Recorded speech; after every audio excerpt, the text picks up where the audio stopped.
오늘도 참으로 좋은 날입니다. 오늘은 9월 10일 수요일입니다. 오늘도 수요 예배를 통해 영광을 돌릴 때 크신 은혜 베풀어 주실 줄로 믿습니다. 오늘은 사도행전 4장 13절에서 22절 말씀을 통해서 말하지 않을 수 없는 일이라는 제목으로 함께 묵상해 보도록 하겠습니다. 본문 요약은 이렇습니다. 유대 지도자들은 베드로와 요한이 평범한 사람임에도 담대히 말하는 것에 놀랍니다. 그들은 사도들에게 도무지 예수 이름으로 말하지도 말고 가르치지도 말라고 경고합니다. 하지만 베드로와 요한은 보고 들은 것을 말하지 않을 수 없다고 말한 뒤 다시 위협을 받고 풀려나게 되는 내용입니다. 말씀의 거울로 내 신앙 점검하기 1번을 봅니다. 주님이 내게 거저 주신 은혜를 확신합니까? 이 은혜를 말과 행동으로 담대히 전해야 할 자리는 어디입니까? 13절에서 14절을 보면 공회에 모인 당시 유대 사회 최고 권력자들은 바로 예수님을 죽이려고 결정했던 사람들입니다. 그들 앞에서 베드로와 요한은 성령이 충만하여 예수의 복음을 담대히 증언합니다. 그러자 그들을 무시하던 공회원들이 놀랍니다. 이처럼 하나님은 연약한 우리가 구원의 은혜를 확신 있게 진실하게 전할 때 그 담대함을 통해 복음이 전파되게 하십니다. 진정한 담대함은 내가 은혜로 받은 구원에서 나온 줄로 믿습니다. 그래서 주님이 내게 거저 주신 은혜를 확신합니까? 이 은혜를 말과 행동으로 담대히 전해야 할 자리는 어디입니까? 라고 했을 때 주님이 우리에게 구원을 허락해 주신 것은 내가 잘나서 그런 것도 아니고 부모님을 잘 만나서 그런 것도 아니라 하나님이 나를 사랑해서 거저 주신 은혜인 것입니다. 그래서 이 사실을 확실히 믿는 자들은 또 다른 사람들에게 담대히 복음을 전하게 될 줄로 믿습니다. 그래서 내 가족과 이웃 직장 동료들에게 담대히 복음을 전할 수 있는 믿음의 삶을 오늘도 살아갈 수 있기를 바랍니다. 2번을 봅니다. 주님의 일을 하고서 위협과 경고를 받은 적이 있습니까? 예수의 이름보다 내가 더 의지하는 것은 무엇입니까? 15절에서 18절을 보면 공회원들은 예수의 이름이 백성 가운데 퍼지는 일을 두려워합니다. 그래서 그들은 베드로와 요한에게 예수의 이름으로 말하지도 말고 가르치도 말라고 경고하죠.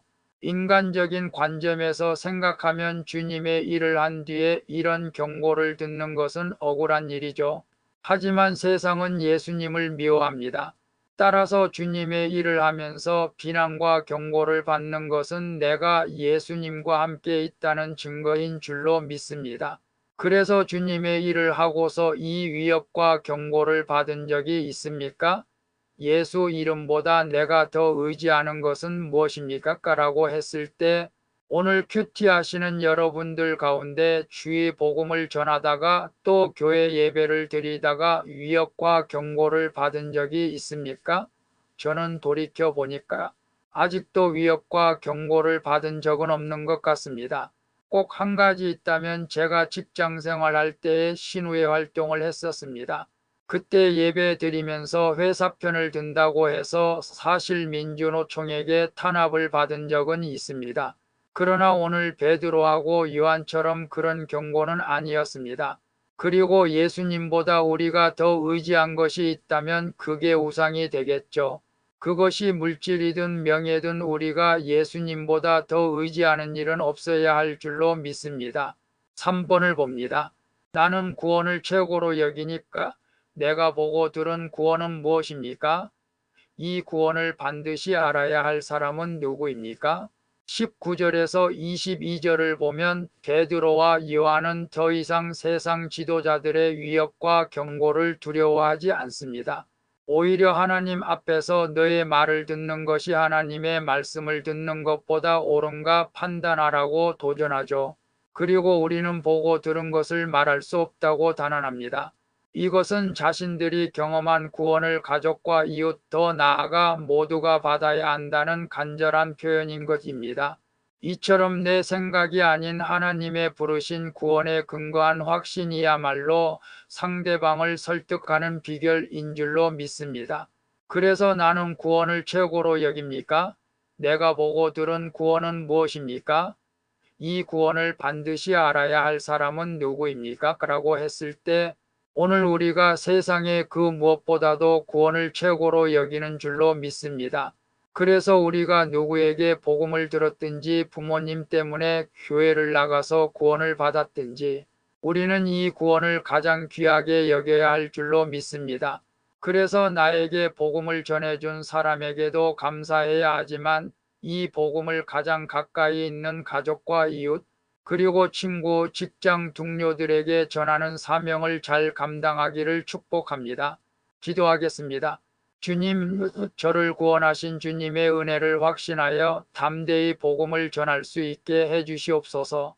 그리고 오직 주님의 이름만 의뢰함으로 세상의 경고와 위협을 잘 받을 수 있게 도와주시옵소서. 주님, 가족과 이웃을 향한 구원의 간절함을 제 마음에 허락해 주시옵소서. 나를 죄악 가운데서 구원하신 예수 그리스도의 이름으로 기도합니다. 아멘. 오늘도 수고하셨습니다. 사랑합니다. 축복합니다. 샬롬.